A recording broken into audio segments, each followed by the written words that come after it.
Hey, my friends, I'm Matt. This is the 10-Minute Bible Hour podcast, and this is going to be short and very simple. We've been talking about Matthew chapter 13. Particularly, we've been talking about the parable of the wheat and the weeds. This is the one where Jesus tells them another parable. He says, the kingdom of heaven is like a man who sowed good seed in his field, but while everyone was sleeping, his enemy came and sowed weeds among the wheat and went away. When the wheat sprouted and formed heads, the weeds also appeared. And then the owner's servants came to him and said, Sir, didn't you sow good seeds in your field? Where then did the weeds come from? An enemy did this. He, the master, replied. The servants asked him, Do you want us to go and pull them up? No, he answered, because while you're pulling up the weeds, you may also root up the wheat with them. Let both grow together until the harvest. At that time I will tell the harvesters, first collect the weeds and tie them into bundles to be burned, then gather the wheat and bring it into my barn. Now, in our process of working through the book of Matthew together, we're going straight through the thing, one little chunk at a time every weekday morning. We're not to the part where Jesus actually interprets the parable of the wheat and the weeds. But you're smart and literate, and you can tell where a story is going, and you know how to read a theme. Surely, even if you've never encountered this parable before, you're already doing the math on more or less where this is going. One of the key components that we're going to break down as we get to Jesus' explanation of his own parable is this business about the servant's attitude versus his attitude. They want to rip the whole thing up because they're angry, and in that anger and short-sightedness, they don't see the redeemability of the situation. They don't see the way that burn it down, rip it up attitude is going to destroy everything, including the good stuff. So here we go. As I record this, yesterday we had our bizarre, whatever that thing was at the Capitol building incident in our country where the officializing the certification of the Electoral College vote occurred. I feel like I've been super upfront with this. I'm going to continue to be super upfront with this as a reminder to everybody and to bring new listeners up to speed on where I stand. I do not like these political parties. I am persuaded by what I read in the book of Matthew about this truer, realer kingdom. The world kingdom is held out as being the opposite, the foil to this kingdom of God that we're being introduced to in the book of Matthew. It doesn't mean that there's nothing redeemable about it, as we're discussing today. It doesn't mean that good things and kingdom things don't play out in the world, but the values and underlying assumptions and trajectory and bloodthirstiness and selfishness of the world kingdom are lampooned in Matthew, and they're constantly criticized, sometimes in cold rhetoric, other times in storytelling, other times in pretty overt mockery, sarcasm, and even jabbing. So there's my disclaimer, back to the thing that happened yesterday. So these people push through the barricades, they break into the Capitol building, they bust stuff up, they act like idiots. Some people got hurt. As I'm recording this, I still don't have a clear picture on exactly who did what or what went down. All I know is that I don't like violence and riots and bloodshed, and I didn't like that scene. And even though I don't think that relatively small in the grand scheme of things group of people posed any meaningful larger threat, they certainly posed a threat in the moment to at least the other folks who were in that building. What we saw there is a bunch of stuff that is violent and wrong and dangerous and a big deal and antithetical to the values of the kingdom. And I know for a lot of people, what they saw yesterday is the scariest, worst thing they can imagine. For a lot of people, the Capitol building, that's not just the seat of power. That's their church. That is God. That is where truth and authority comes from. And somebody went into their Holy of Holies and desecrated it. I'm not trying to minimize the criminal behavior that went on or the destructiveness that went on. No, what I'm trying to do is empathize with the people who don't see the world the way I do and try to understand the full extent of why they were troubled and angry and upset. I'm trying to feel it from their position, from their set of assumptions. So people were upset, transfixed by what was going on. But let me tell you, my friends, there was another kind of brutality unfolding at the same time yesterday on social media and in the national conversation.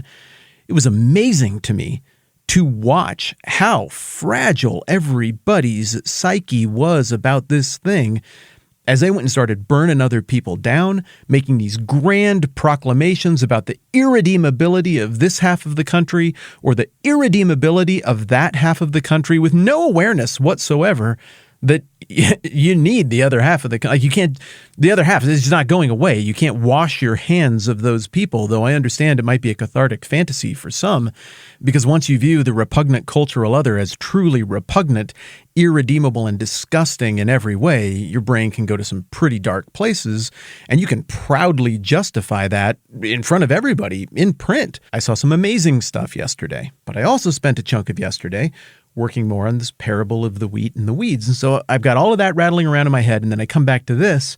Like, dang, the owner's servants, they think they're trying to do good. They see a problem, they are outraged, they are angry at the dangerous other, and they think they're going to do good by tearing it all up, burning it all down, charging into the fray, sickles a-swinging. But in the parable, even though their outrage is justified, they are profoundly misguided in their antidote, in their action plan coming off of that outrage. They're ready to go and hastily destroy something they've decided is irredeemable, but the master comes in and pumps the brakes because he sees redeemability in the situation. Now, who the enemy is not clear at this point in the text.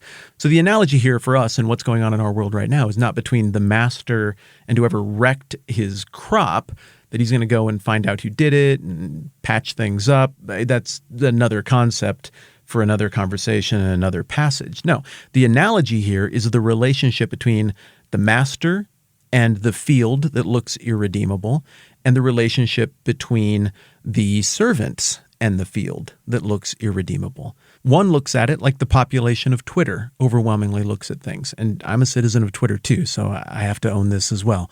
Anybody who's there, we have a stake in what's redeemable about Twitter and social media. We have a stake in what's wrong with Twitter and social media. But the servants look at this unredeemable situation, this broken world, these broken circumstances, and tear it up is their only action plan. Again, the master has a cooler head. The master has a longer view. The master has a view to something much more beautiful than revenge, than hasty, angry action, than dismissiveness. He sees something there that could still be straightened out. And ultimately, at this present time, thankfully, it's not the job of the servants to go and sort this stuff out, or they would have compounded the evil by losing their heads. Likewise, I don't think it's the job of the angry internet mobs to decide who is irredeemable and write them off and help facilitate their destruction. No, instead, I like the gracious, long view spiritual model that we get from the parable of the wheat and the weeds, where it is the master's job to figure out how we're going to sort out what happened in this field. And the master, who is the real victim here, is also the calmest and coolest here.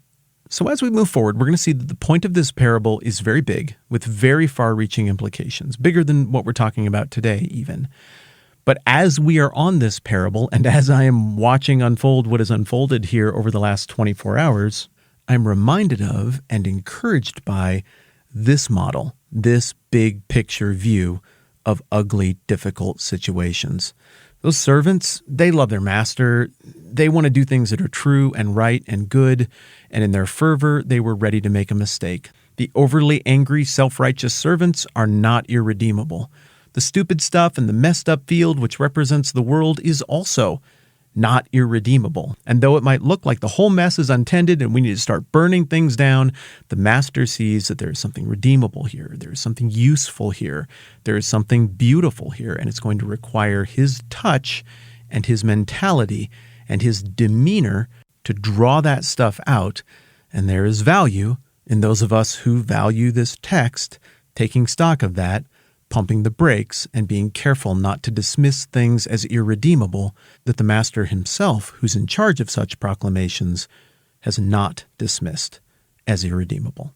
I know stuff's weird, I'm feeling it too, but I have tremendous confidence in the master and his ability to redeem stuff. I've experienced it myself, I'm experiencing it in myself now. I know I will need to experience that redemptiveness of the master in myself in the future, and I think that same redemptiveness that I've seen there in me is something that he can do and is doing and will do in the larger scale of things, even when it seems like everything is an ugly, irredeemable mess. He looks at that and sees something different, And I think there's wisdom in us taking our cues from that and not from the understandably angry masses.